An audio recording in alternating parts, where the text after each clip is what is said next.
This is what the Katana Extreme HK36TTC looks like in the hangar. The camera will now follow the assembly procedure. The step-by-step demonstration that you will see here is in fact a quick and simple process that takes only a matter of minutes.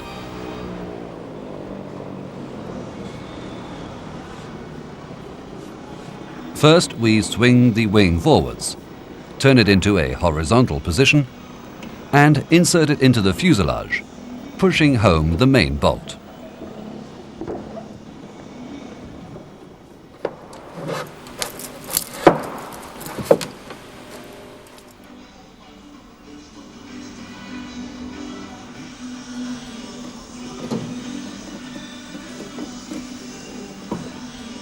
The other wing is positioned in the same way.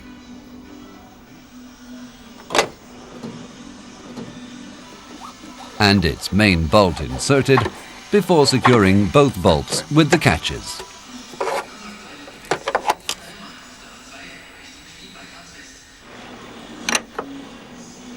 The B bolts are now tightened and the assembly opening on top is locked.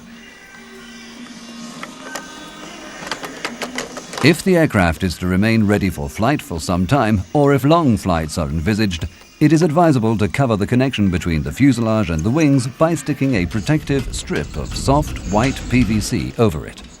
The auxiliary assembly units are removed, and the Katana Extreme is ready for flight.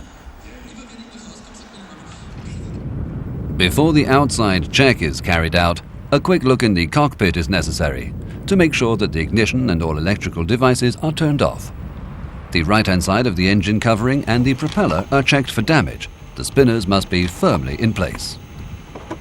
A check must be made to ensure that the air vents are free for incoming air to the carburetor, the cylinders and the cylinder head cooling system, and that the oil cooler is in perfect condition.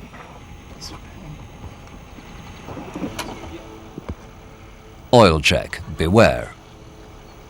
If the first reading shows insufficient oil, the engine should be turned over by giving the propeller about 20 turns in a clockwise direction until a gurgling sound indicates that all the oil has been blown back out of the crankcase into the oil holder.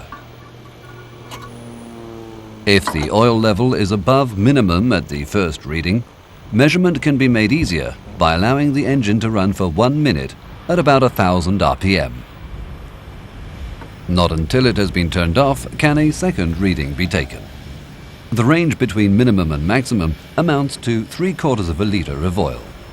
The cooling substance in the expansion case can be checked at a glance. It should be half full. At least once a week, the distributor case in the middle above the engine should also be checked. During this operation, the engine cover must be removed.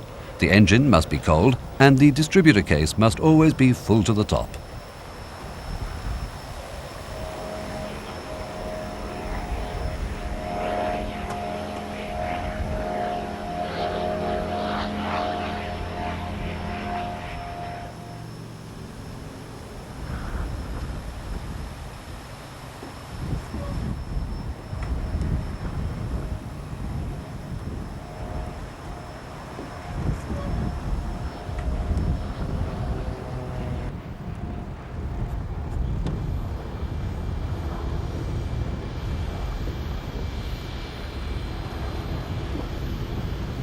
After checking the right wing, the right-hand side of the fuselage and the tail unit, as well as the left fuselage, making sure that there is no damage and that they are firmly in place, the fuel tank must be drained.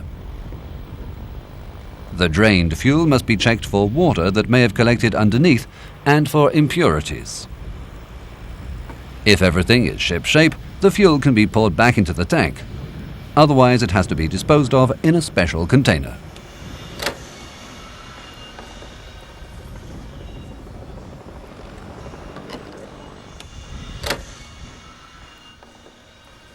The right wing should be checked in the same way as the left.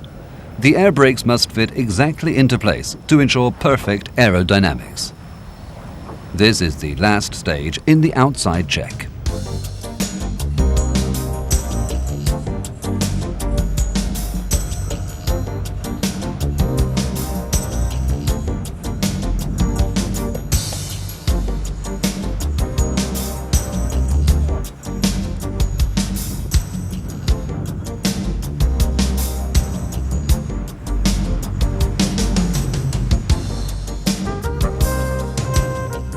When the logbook and documents have been checked, the ELT turned to auto, the loading plan checked and the luggage secured, there is nothing to stop the preparations for startup, except a final glance at the checklist.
The air brakes are activated on both sides simultaneously.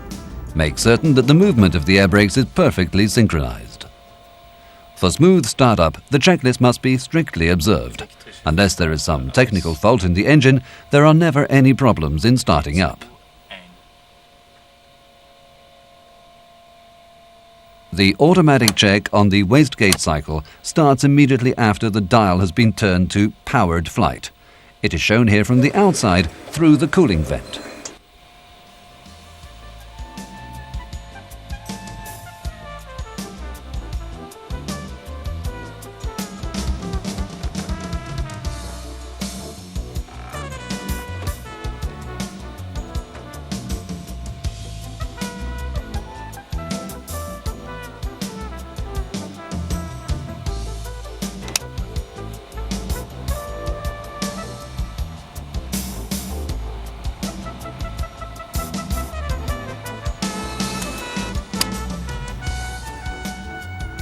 Make sure that no one is in the vicinity of the aircraft.